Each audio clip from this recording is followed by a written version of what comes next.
อยู่ในสหรัฐอเมริกาทุกครั้งที่ผมเติมน้ำมัน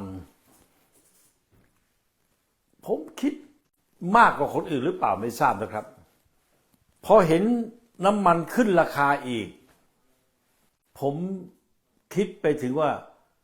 สงครามยูเครนเป็นปัจจัยสำคัญและท่าทางมันยังไม่ดีขึ้นครับบางทีมันมีช่วงนะครับบางช่วงน้ำมันลดเราก็จะเห็นประสานกับข่าวทางโทรทัศน์ว่ามีการเจรจากันเหมือนกับลดความรุนแรงลงมีการยอมให้มีการส่งออกเข้าสาลีหรือว่ามีการส่งออกน้ำมันอะไรอย่างนี้เป็นต้นแต่ในระยะ2 สัปดาห์ที่ผ่านมาเนี่ยปรากฏว่าราคาน้ำมันในสหรัฐอเมริกาขึ้นมากครับที่แคลิฟอร์เนียนี่6 บาทไปแล้วครับ6 เหรียญขอโทษนะครับในปั๊มที่เราเคยเติมแล้วแบบถูกที่สุดก็ยัง5 เหรียญเกือบ6 เหรียญทำให้ผมนึกถึงประเทศไทยครับว่าสถานการณ์อย่างนี้วิกฤตในยูเครนนั้นยังเป็นตัวกระหน่ำระบบเศรษฐกิจในประเทศไทยกระหน่ำความยากจนของประชาชนในประเทศไทยเพราะว่าข้าวของก็แพงขึ้นแต่ว่าคนไทยอาจจะไม่รู้สึกเท่ากับผมหรือเปล่าไม่ทราบนะครับเพราะ1ผมอยู่กับข่าวสาร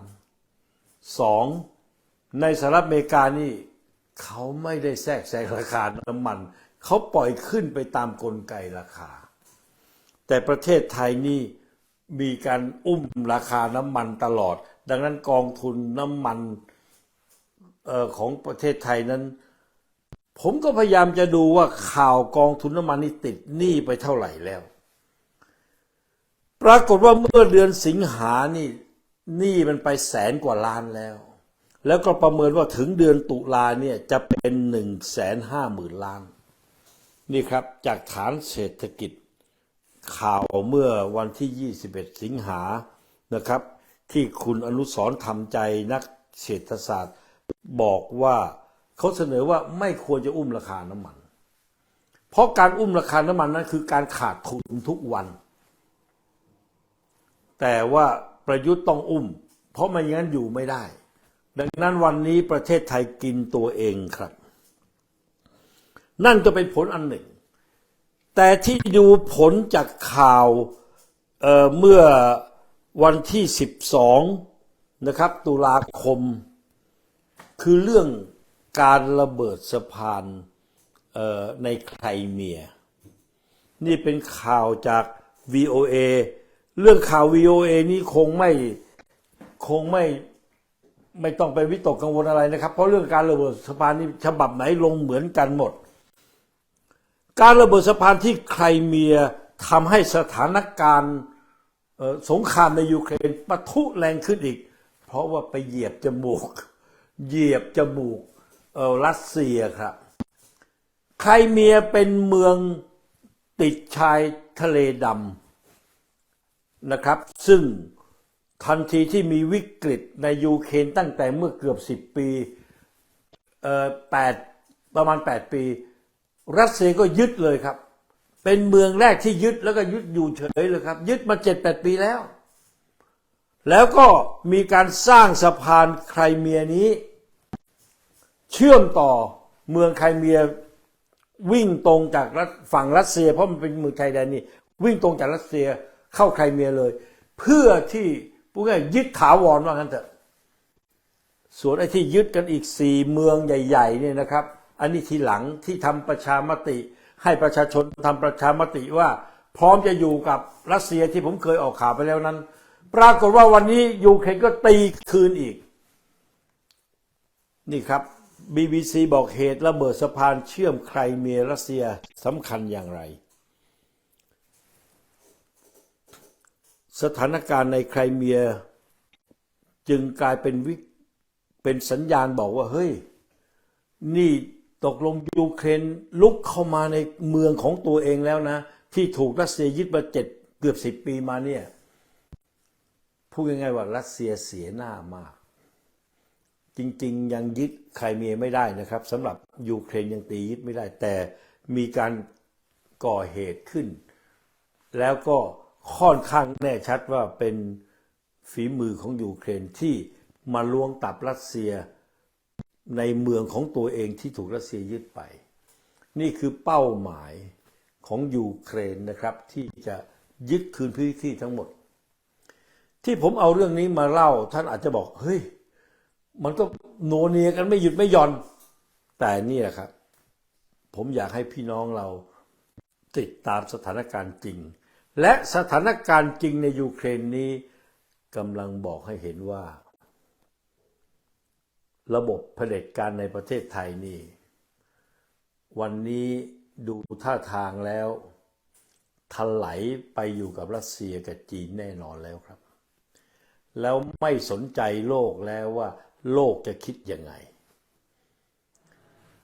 การประชุมสหประชาชาติเมื่อไม่กี่วันมาเนี่ยครับยังไม่พอสัปดาห์นะรู้สึกจะเป็นวันที่12หรือ13ตุลาเนี่ย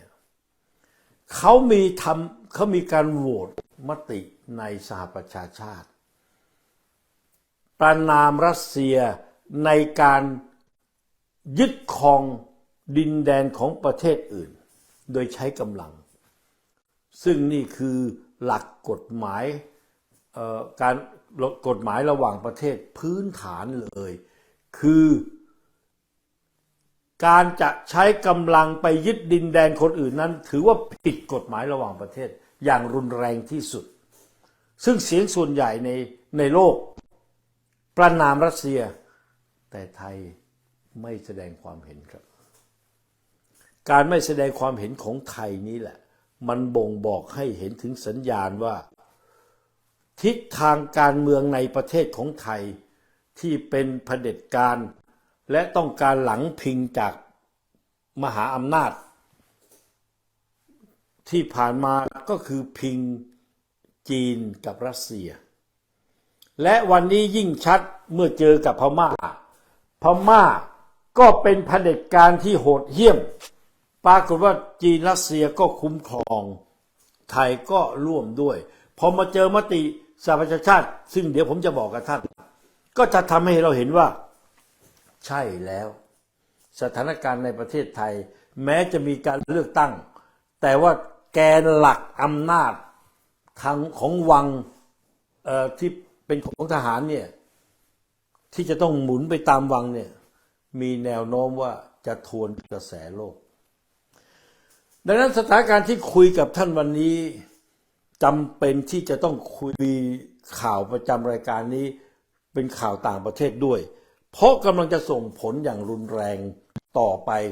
อย่างแน่นอนสำหรับประเทศไทยนะครับทันทีที่เหตุการณ์สะพานระเบิดเมื่อวันที่12ที่ผมเรียนท่านไปแล้วนะครับBBC ก็บอกว่ามันสำคัญไฉนก็อย่างที่ผมว่ามันมีความสำคัญเพราะมันทำให้รัสเซียเสียหน้าและก็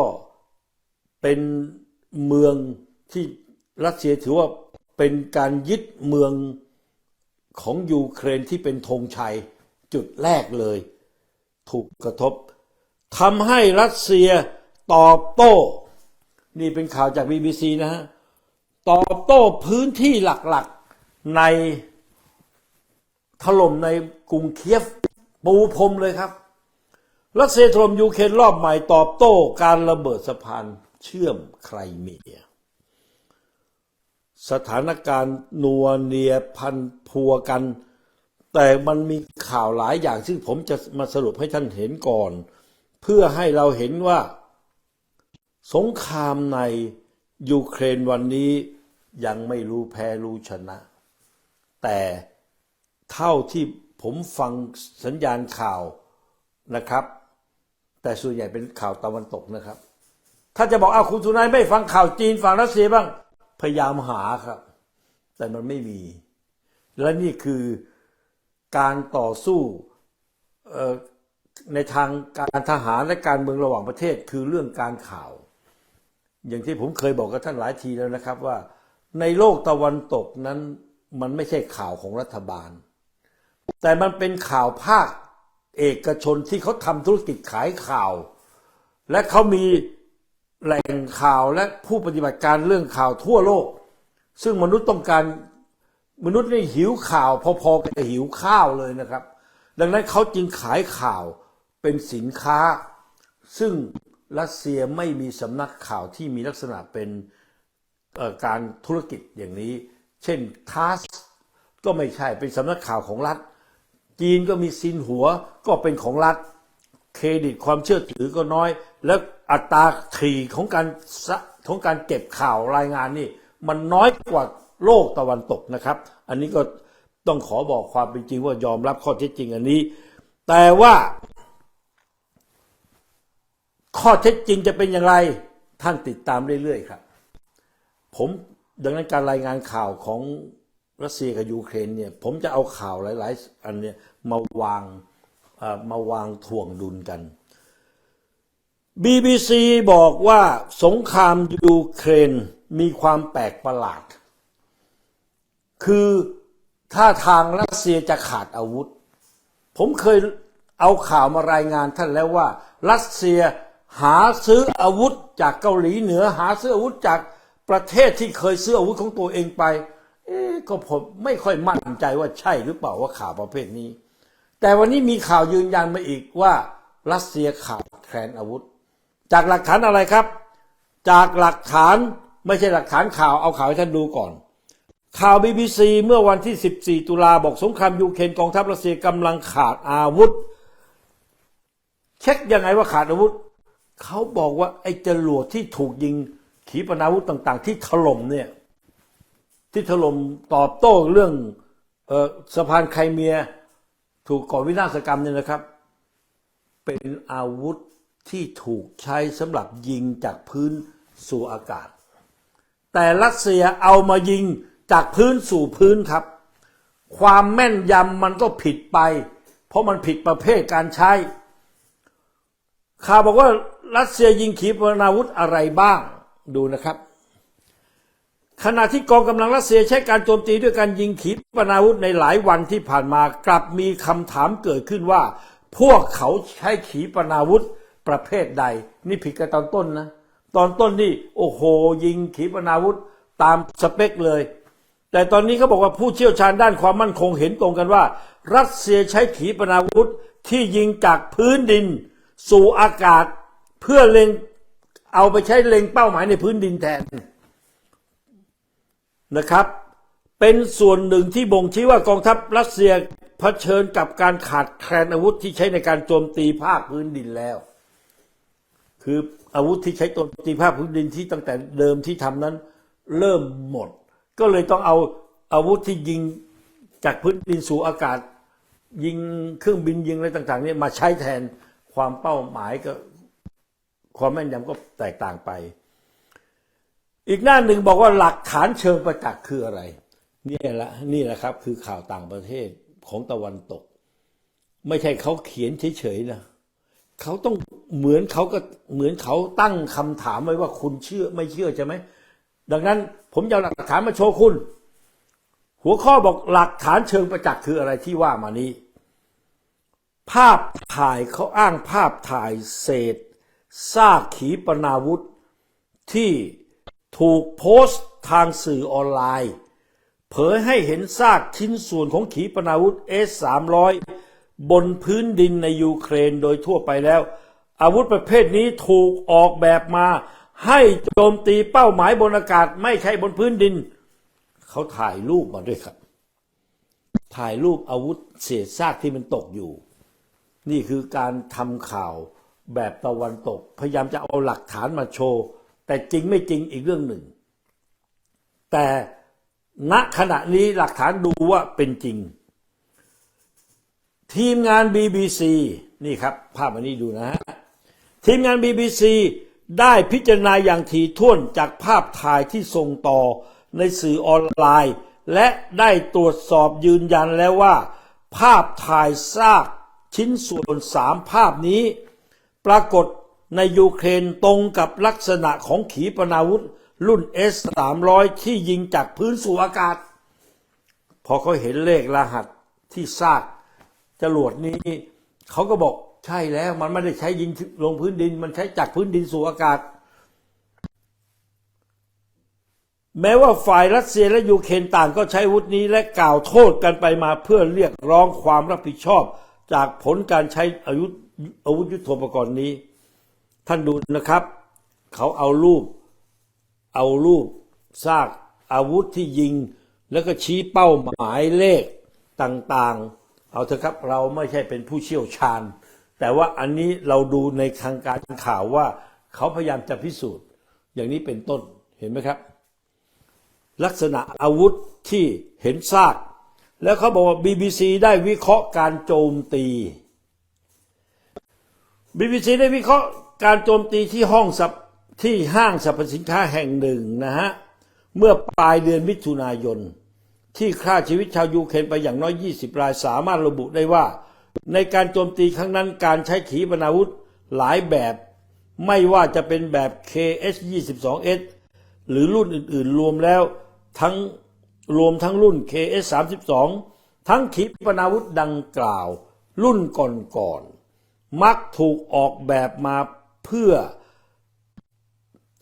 าให้โจมตีเรือรบมากกว่าเป้าหมายในบนพื้นดินซึ่งสิ่งเหล่านี้ยิ่งทำให้เห็นภาพชัดว่าคลังแสงอาวุธทันสมัยของรัสเซียอาจจะลดลงเรื่อยๆในตอนนี้ก็มีความเป็นไปได้ครับเป็นไปได้เพราะอะไร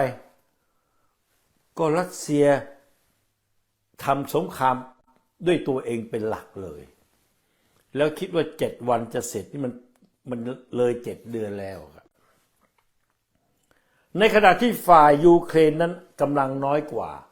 แต่ได้รับการแบ็กอัพจาก EU ครับเศรษฐีทั้งนั้นแล้ว EU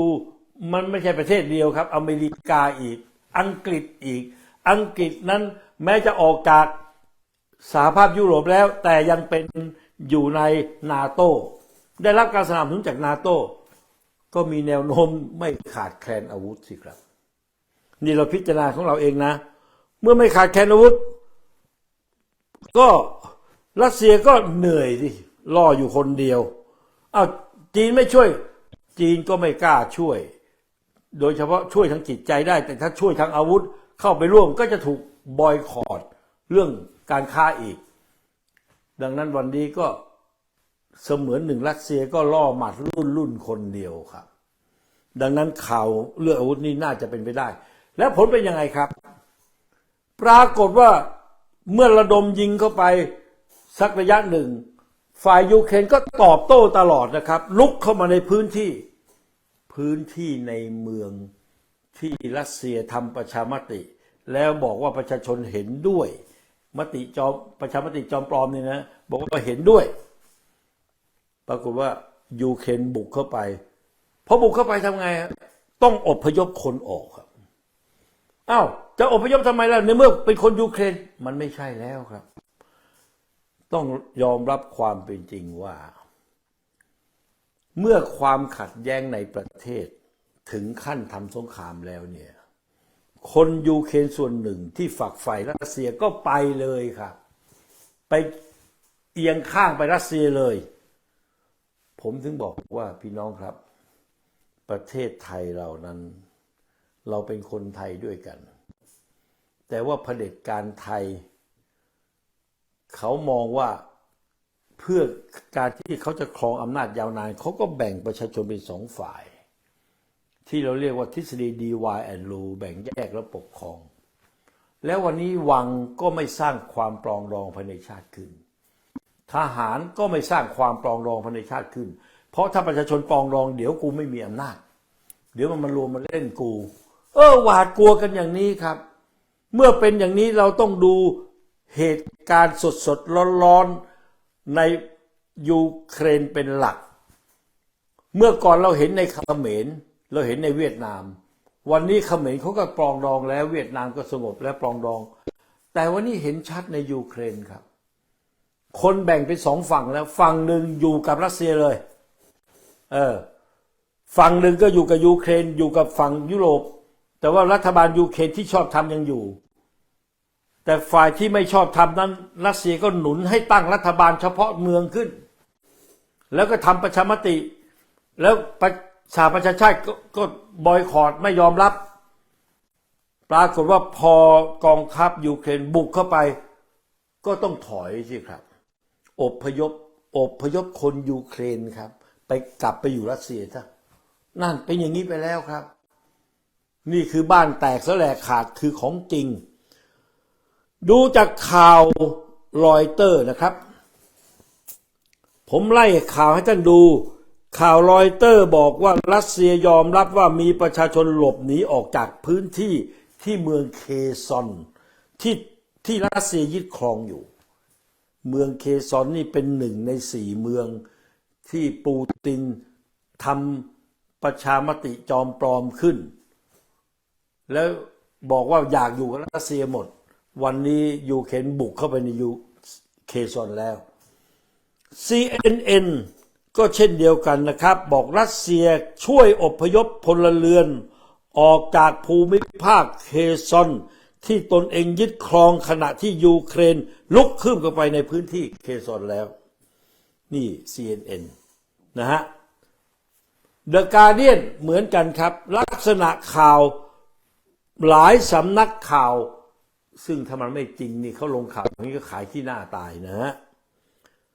The Guardian บอกว่ารัสเซียประกาศอพยพคนออกจากเคซอนแล้วเพิ่มความหวาดกลัวว่าเมืองเคซอนจะกลายเป็นแนวหน้าที่ปะทะกันเห็นไหมครับว่ารักษาเมืองที่ทำประชามติไว้ไม่ได้แล้ว The New York Times พลเรือนได้อพยพหนีออกจากเมืองเคซอนได้รับคำแนะนำให้เดินทางไปรัสเซียหรือไปอยู่ที่ไครเมีย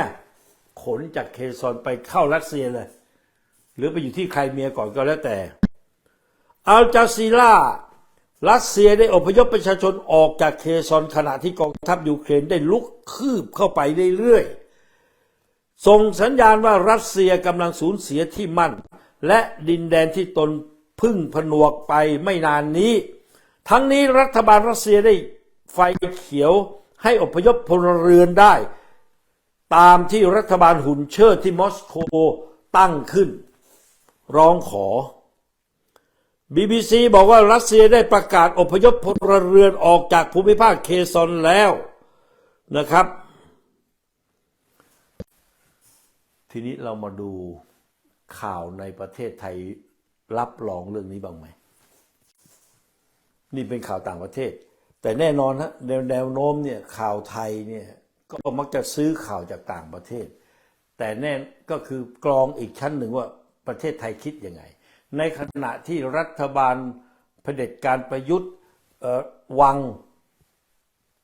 ซัพพอร์ตรัสเซียทางจิตใจแน่นอนสนับสนุนจีนกับรัสเซียในสงครามยูเครนนี่แน่นอนแต่ว่าจะมีเฉพาะไอ้ท็อปนิวนั่นแหละที่จะบิดเบือนข่าวแต่ไทยรัฐเขาคงไม่บิดมั้งไทยรัฐก็ยืนยันนะครับไทยรัฐยืนยันรัสเซียเครียดหนักวอนพลเรือนอพยพออกจากเคซอน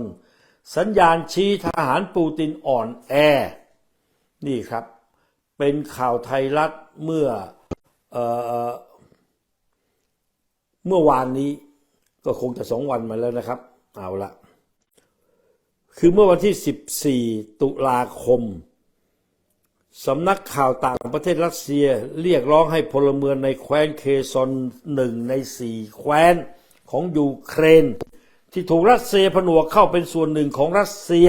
เมื่อกันยายนที่ผ่านมารีบพาลูกหลานอพยพออกจากแคว้นเคซอนเพื่อความปลอดภัยของตนเองถือเป็นสัญญาณที่แสดงให้เห็นถึงความอ่อนแอของประธานาธิบดีวลาดิเมียร์ปูตินบนดินแดนยูเครนแล้วนี่เป็นอีกข่าวไทยรัฐเหมือนกันครับอีกรายละเอียดหนึ่งหน้า 2มีรายงานว่าพลเรือนกลุ่มแรกที่อพยพจากแคว้นเคอร์ซอนจะเริ่มเดินทางถึงรัสเซียในวันศุกร์ที่14 ตุลาคมนี้หลังจากวลาดิเมียร์ซานโดผู้ว่าการแคว้นเคซอนซึ่งได้รับการแต่งตั้งจากรัฐบาลรัสเซียเป็นหุ่นเชิดเลยนะครับ ได้ออกมาประกาศเรียกร้องอย่างจริงจังให้พลเรือนรีบหนีออกจากเมืองจากแคว้นเคซอนทางภาคใต้ของยูเครนโดยด่วนแสดงว่าลุกเข้าไปจริงเว้ยทีนี้มันจะมีข่าวแปลกๆของรัสเซียอีกครับข่าวแปลกนี้เป็นข่าวที่ CNN ลงถ้าผมไม่รายงานไม่บอกซะก่อนท่านอาจจะรู้สึกเฮ้ยจริงเหรอเนี่ยข่าวนี้นั่นก็คือการเรียกระดมพล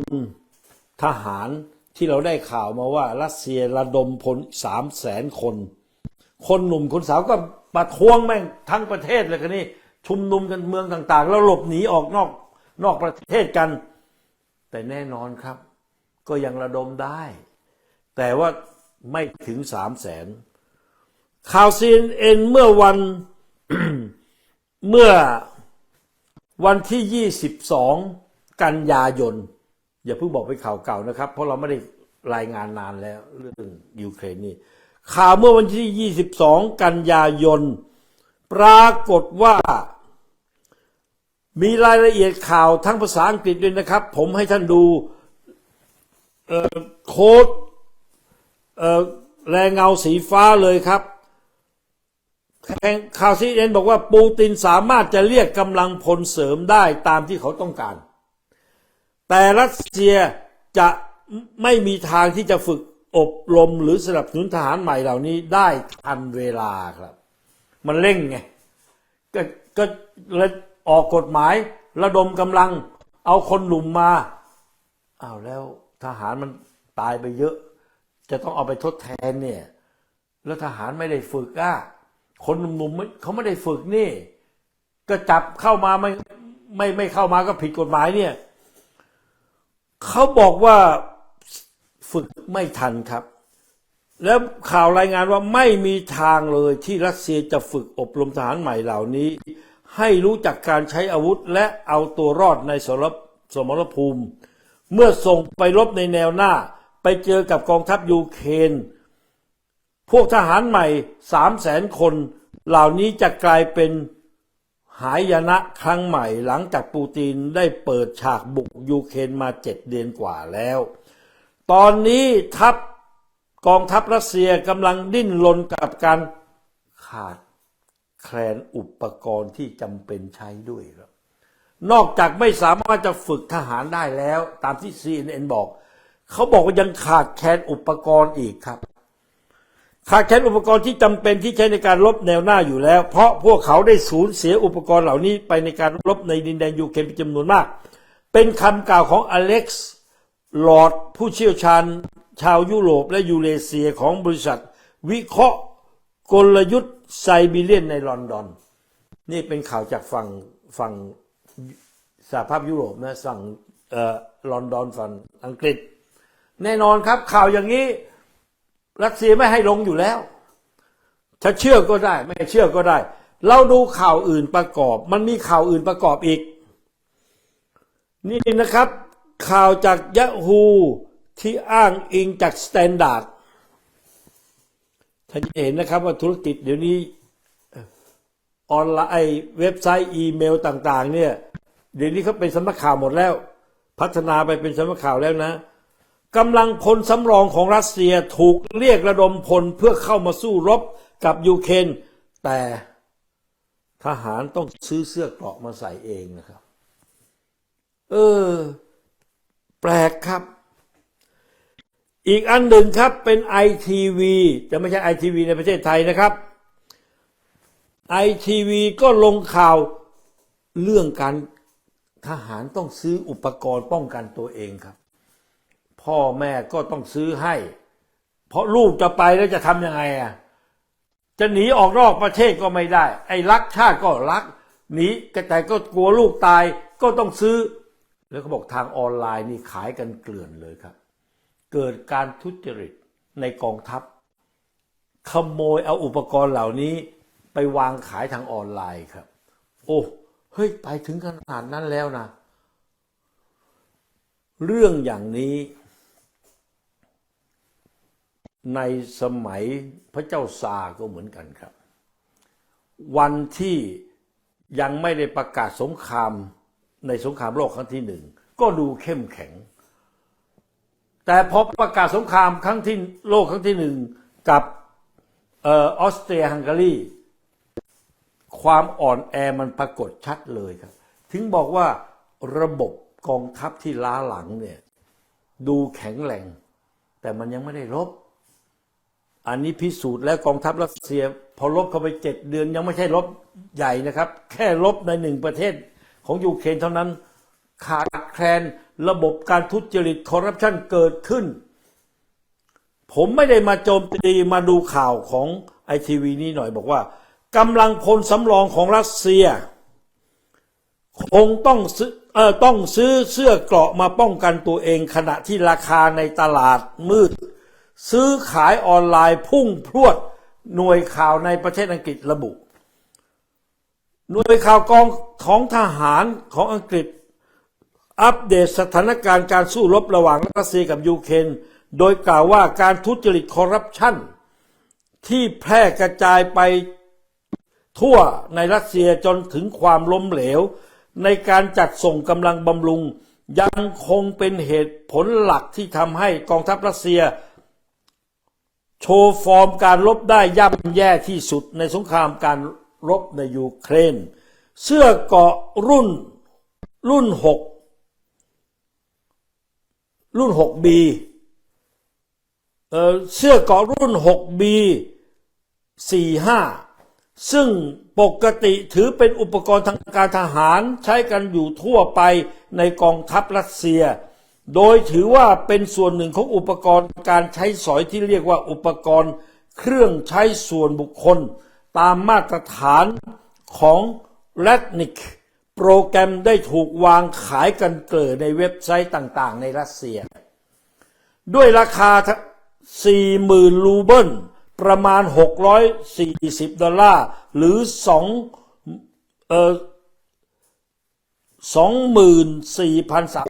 24,320 บาทเพิ่มราคาขึ้นประมาณเป็นจากเพิ่มอีกราคาขึ้นเป็นอีก 12,000 รูเบิลราว190 เหรียญราคาขึ้นครับจากเดิม 40,000 รูเบิลบวกอีก 12,000 รูเบิลเป็น 50,000 กว่ารูเบิลแล้วในเดือนเมษายนแสดงให้เห็นว่าทหารรัสเซียได้มีการยักยอกเสื้อเกราะของกองทัพไปวางขายในตลาดมืดทางออนไลน์นะครับอันนี้ผมว่าเป็นประเด็นปัญหาเมื่อเศรษฐกิจรัสเซียก็แย่อยู่แล้ว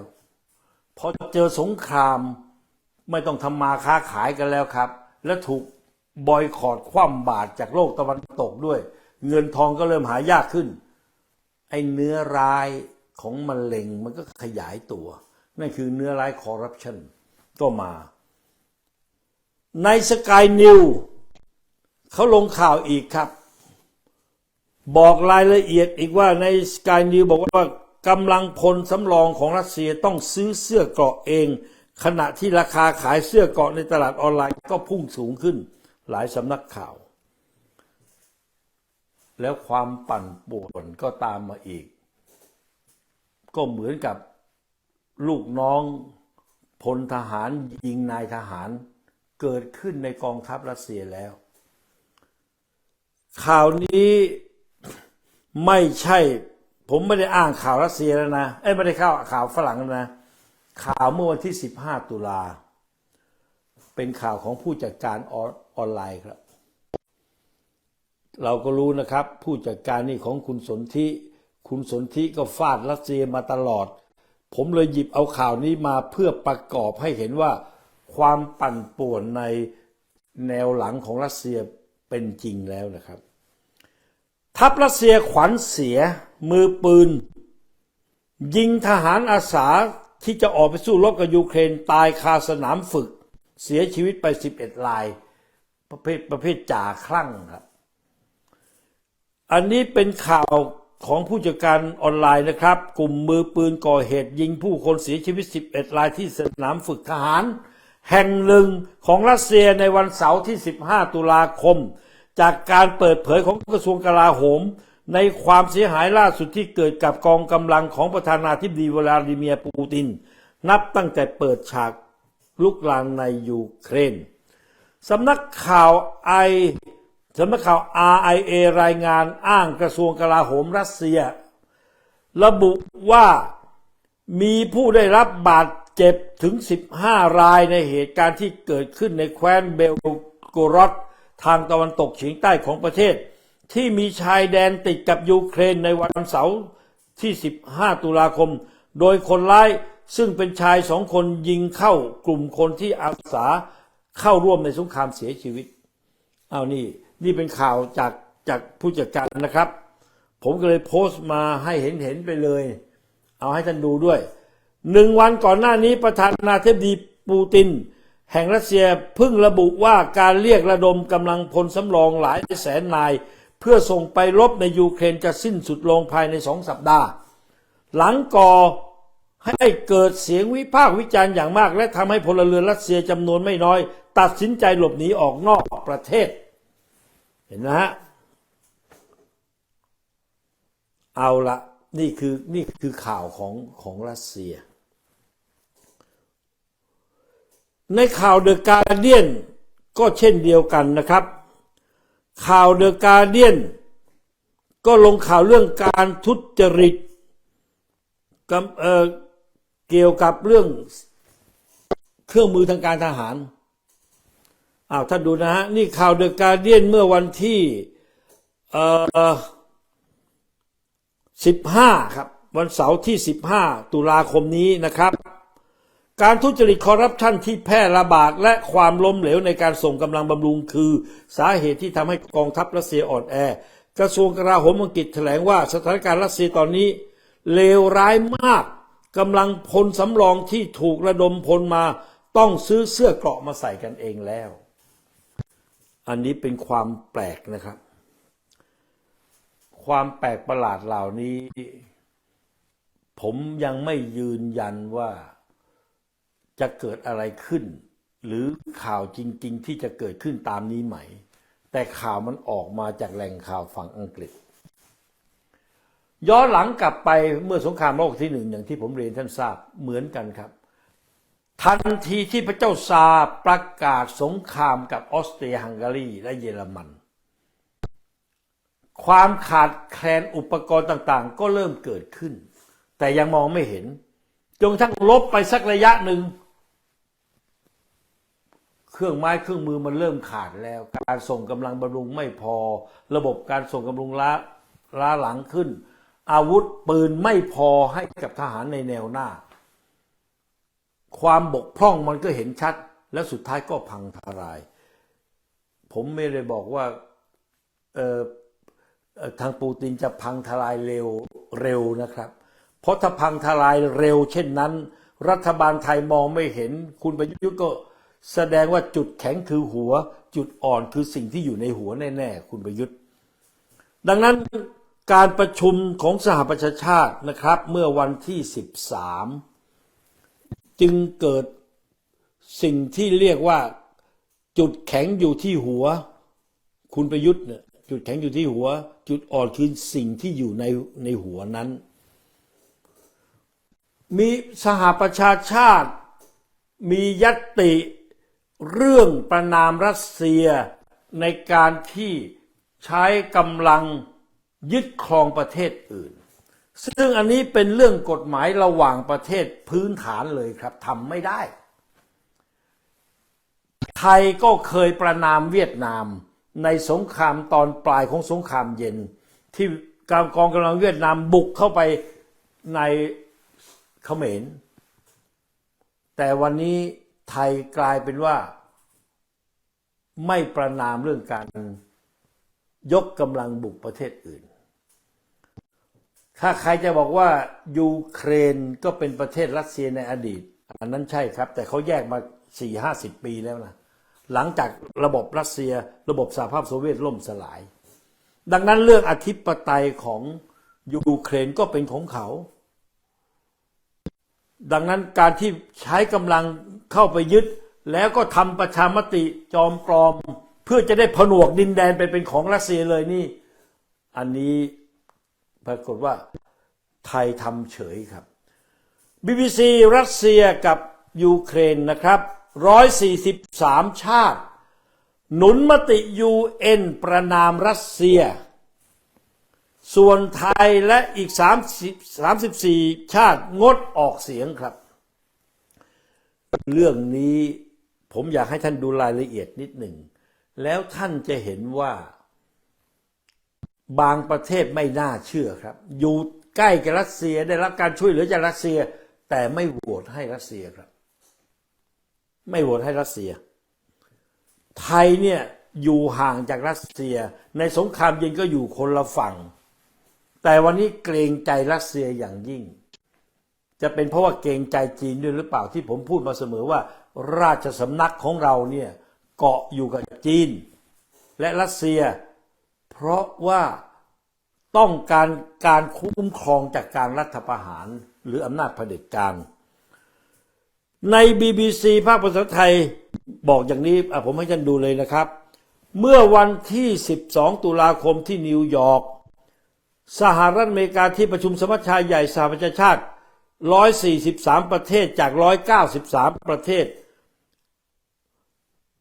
หรือ3 ใน 4ได้ลงมติเห็นชอบญัตติประนาม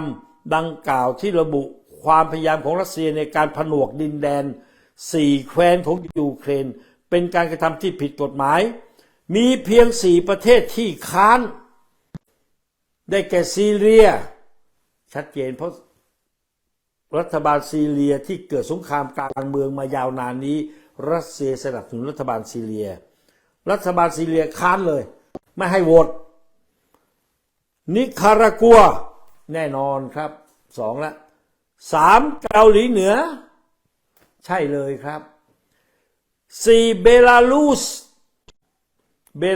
นี่เป็นพันธมิตรเป็นเครือข่ายสหภาพโซเวียตเก่าแล้วก็ประธานาธิบดีเบลารุสก็เป็นเผด็จการเต็มที่ผมเคยเอามารายงานข่าวแล้ว4ประเทศนี้ขวางไม่ให้มีการโหวตเลยโดย35ประเทศงดออกเสียงในจำนวนนี้รวมถึงจีนงดออกเสียงเป็นแนวร่วมนะนี่พันธมิตรเชิงยุทธศาสตร์ของรัสเซียจีนอินเดียงดออกเสียงลาวครับประเทศลาวเนี่ยควรต้องคัดค้านนะครับคือต้องคัดค้านสหประชาชาติต้องเข้ากับรัสเซีย100%ก็ยังงดออกเสียงครับก็คืออยู่ฝั่งรัสเซียอยู่ฝั่งกับจีนนะครับลาวปากีสถานเวียดนามไทยเอากับเขาด้วยครับศรีลังกาซูดานปากีสถานมองโกเลียทาจิกิสถานประเทศแถบแอฟริกาอีกหลายประเทศนี่เป็นครั้งแรกนะครับนี่เป็นครั้งแรกที่ประเทศไทย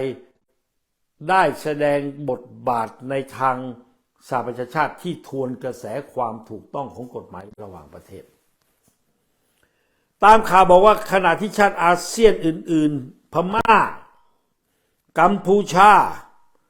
สิงคโปร์ฟิลิปปินส์มาเลย์บรูไนติมอร์เลสเตเห็นด้วยกับมตินี้ครับแปลกไหมครับเห็นด้วยที่จะต้องประณามรัสเซียกัมพูชาสิงคโปร์ในอาเซียนลงคะแนนเสียงเหมือนกันครับคือประณามรัสเซียแต่ไทยบอกไม่แสดงความเห็นคืออยู่ในกลุ่มของจีนอันนี้จึงเป็นความชัดเจนและปรากฏว่าการแถลงข่าวของทูตไทยประจำสหประชาชาตินะครับก็บอกว่าการกระทำครั้งนี้ของประเทศไทยนั้นเพื่อที่จะรักษาไม่ให้เกิดความรุนแรงครับกับเขารัสเซียยึดบ้านเมืองเขาแล้วนี่แต่ไทยบอกว่าเพื่อไม่ให้เกิดความรุนแรงทูตคนนี้ ในฐานะตัวแทนรัฐบาลประเทศไทยกระทรวงการต่างประเทศไทยเผยแพร่ถ้อยแถลงของนายสุริยาจินดาวงศ์เอกอัครราชทูตผู้แทนถาวรไทยประจำสหประชาชาติต่อการประชุมสหประชาชาติสมัยพิเศษครั้งที่11ถึงการลงมติงดออกเสียงต่อกรณียูเครนว่าประเทศไทยเลือกงดออกเสียงเนื่องจากมติดังกล่าวนี้เกิดขึ้นในช่วงที่บรรยากาศที่มีความอ่อนไหวและกำลังมีสถานการณ์ที่ผันผวนปะทุขึ้นมาได้มตินี้จะยิ่งทำให้ลดโอกาสของการทูตในภาวะวิกฤตที่จะนำมาซึ่งสันติภาพและการเจรจาคำอ้างนี้คือคำอ้างแท้จริงคืออะไรแท้จริงคือวันนี้รัฐบาลประยุทธ์กับวังได้ใช้นโยบายต่างประเทศในการสนับสนุนรัสเซียแล้วโดยร่วมกับจีนดังนั้นการที่เราเห็นข่าวจากช่อง5ที่ผู้อำนวยการช่อง5ตั้งแต่ต้นไปทำสัญญากับทูตรัสเซียเพื่อจะประสานทางข่าวสารร่วมกันการที่เราเห็นติ่งวังทั้งหลายไม่ว่าจะเป็นสนธิลิ้มทองกุลไม่ว่าจะเป็นสนธยานชื่อฤทัยในธรรมไม่ว่าจะเป็นช่องวันของคุณสนธยานก็เชียร์รัสเซียแล้วก็เอากษัตริย์ไทยเนี่ยรัชกาลที่9โยงกับรัสเซียทำนองว่าปูตินมีความเคารพต่อรัชกาลที่9มากนำนโยบายเศรษฐกิจพอเพียงไปใช้มันใช่แล้วไอ้ภาพลวงตาที่เขามาโฆษณานั้นวันนี้มันบอกชัดเจนนะครับมันบอกชัดเจนก็คือวันนี้ไทยได้ร่วมนโยบายต่างประเทศขัดขวางกฎหมายระหว่างประเทศเรื่องอธิปไตยในดินแดนและก็เป็นการสนับสนุนรัสเซียเป็นการทวนกระแสโลกแล้วทิศทางตรงนี้ครับทำให้ผมมองว่ามันไม่ใช่แค่นี้เพียงแต่ที่ผ่านมาก็กระมิดกระเมียนแล้วก็ใช้วิธีแถอ้างว่าเพื่อสันติภาพจะทำให้การแก้ปัญหายากมากเลยไม่รับรองไม่ขอแสดงความเห็นในเรื่องนี้เป็นกลุ่มเดียวกับจีนและพม่าดังนั้นแท้ที่จริงแล้วก็คือ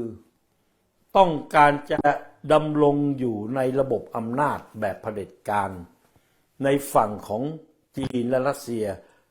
ดังนั้นการรัฐประหารในอนาคตประเทศไทยที่เราประเมินว่าอาจจะมีได้และมันก็เป็นไปได้ครับที่จะต้องมีซึ่งโลกตะวันตกเขาไม่รับรองอยู่แล้วเรื่องนี้นั่นก็หมายความว่าวังซึ่งเป็นแกนของอำนาจนั้นพยายามผูกเป็นพันธมิตรกับจีนและรัสเซียเพื่อเหตุการณ์ที่จะทำรัฐประหารในอนาคตก็ดีหรือจะมีเหตุการณ์ที่จะต้องใช้อำนาจปราบปรามประชาชนก็ดีนั้นก็จะได้หลังพิงจากรัสเซียและจีนและนี่คือปัญหาใหญ่ที่ผมเคยคุยกับท่านว่าถ้าบ้านเมืองนี้ไม่ได้เปลี่ยนแปลงไม่เปลี่ยนรัฐบาลสมัยหน้าก็โกงเลือกตั้งแล้วประยุทธ์ก็ได้อีกเนี่ยประเทศไทยก็จะจมปลักดังนั้นสิ่งที่เราจะประเมินสถานการณ์ของประเทศไทยต่อไปก็คือแนวโน้มที่เราเห็นรูปธรรมที่ไบเดนไม่ยอมมาร่วมประชุมในเอเปกและหลายครั้งที่นายกรัฐมนตรีญี่ปุ่นเมื่อขึ้นมาใหม่ๆก็ไม่มาเมืองไทยไปเวียดนามกลุ่มทุนใหญ่ของโลกวันนี้ให้เครดิตกับเวียดนามข้ามหัวประเทศไทยหมดรวมถึงเรื่องการประชุมเรื่องเขตเศรษฐกิจเรื่องเอเปกที่จะมีขึ้นในเดือนหน้ามันเลยบ่งบอกอะไรค่อนข้างชัดถ้าจะมองว่าไทยไม่ได้มีแนว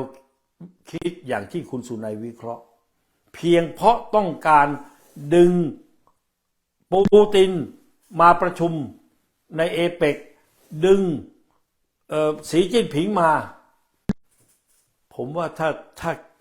ถ้าเอาหลักการกฎหมายระหว่างประเทศเรื่องอธิปไตยเหนือดินแดนที่จะไม่มีการลุกลานอธิปไตยกันด้วยกำลังนี่มาแลกอย่างนี้ก็แสดงว่ารัฐบาลเผด็จการไทยนี้เล่นการเมืองระหว่างประเทศแบบราคาถูกครับคำว่าราคาถูกหมายถึงว่าทำตัวจนกลายกระทั่งไม่มีความสำคัญถ้าไทยไม่โหวตให้แก่รัสเซียอยู่ในกลุ่มเสียงข้างมาก143ประเทศเป็นไปตามกฎหมายระหว่างประเทศเป็นไปตามหลักการที่ถูกต้องผมว่ารัสเซียก็น่าจะให้ความสำคัญกับไทยได้นะครับนั่นก็คือไทยควรจะต้องเล่นบทแบบกัมพูชาครับกัมพูชาแสดงบทได้ดีกว่าด้วยซ้ำและจะเห็นนะครับนายกรัฐมนตรีฮุนเซนนั้นในครั้งนี้ก็โหวตในเสียงข้างมากและที่ผ่านมานายกรัฐมนตรีฮุนเซนนั้นแม้จะเอาใจแต่ก็แสดงความเป็นตัวของตัวเองเพื่อให้มีเสน่ห์เพื่อให้ประเทศใหญ่เพื่อให้ประเทศที่กำลังมีปัญหานั้นให้มารักตนอย่างมีเครดิตอย่างมองเห็นหัวผมมองว่านี่คือทางการเมืองระหว่างประเทศที่ประเทศไทยภายใต้รัฐบาลคุณประยุทธ์ดำเนินการและภายใต้รัฐมนตรีต่างประเทศนายดอนนี้ทำให้ไทยเสียเครดิตในทางการเมืองระหว่างประเทศและทำให้กลายเป็นการเมืองนโยบายต่างประเทศราคาถูกไม่เป็นไรครับสิ่งที่ผมนำเสนอวันนี้ขอให้ท่านเก็บเอาไว้แล้วดูทิศทางต่อไปแล้วเป็นไปได้ไหมว่าไม่แน่ครับโหวตช่วยรัสเซียแล้วถึงวันประชุมเอเปกอาจจะไม่มาครับเพราะอะไรเพราะว่าสถานะของปูตินวันนี้เท่าที่ดูจากสถานการณ์โดยรวมนี่อยู่ในสถานการณ์ที่ไม่มั่นคงจะยอมทิ้งประเทศเดินทางมาประชุมได้ไหมเพราะข้างในมันก็ปั่นป่วนแล้วติดตามดูต่อไปก็แล้วกันนะครับว่าฝันของคุณประยุทธ์ที่อยากเห็นการประชุมเอเปกเพื่อที่จะเป็นบันไดให้คุณประยุทธ์ปีนขึ้นไปใหม่สร้างความชอบธรรมที่คุณประยุทธ์ฝันแล้วก็หวังว่าจะให้เจ้าหรือวังนั้นเข้ามาหนุนคุณประยุทธ์ในการประชุมเอเปกเพื่อสร้างภาพลักษณ์บารมีของรัชกาลที่10ด้วยเพื่อเป็นกระดาน6ดีดให้คุณประยุทธ์ขึ้นไปเป็นนายกใหม่มันจะง่ายอย่างนั้นหรือครับคุณประยุทธ์